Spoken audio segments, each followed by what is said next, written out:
大家平时吃饺子应该吃腻了吧？今天分享个简单快速的薄饼做法。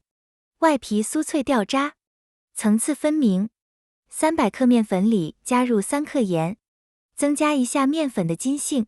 分次加入220毫升温水和面，搅成絮状以后，加入20毫升食用油，把它揉成光滑的面团。面团揉好后，盖上盖子醒发30分钟。碗里放入2勺面粉、1勺盐、1勺花椒粉，多切点葱花。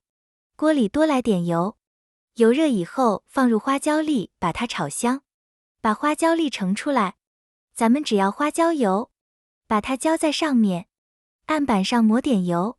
醒好的面团不用揉，直接搓成长条，用手把它压扁，擀成大一点的圆皮，上面均匀地抹上油酥，中间切一刀，从一头卷起来，像一个玫瑰花的形状。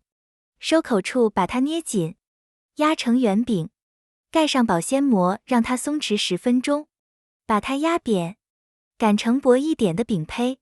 提前预热好的电饼铛里刷一层油，用擀面杖把它卷起，开大火，盖上盖子烙1分钟，鼓起大泡后给它翻个面，盖上盖子再烙1分钟，把饼烙到两面金黄，很有弹性就可以了。咱们的葱油薄饼就做好了，直接吃或者卷上喜欢的菜。像我的饭量一顿能吃3、4张，给大家抓一张看看，能清晰听到外皮酥脆的声音，里面是一层一层的，松软又劲道。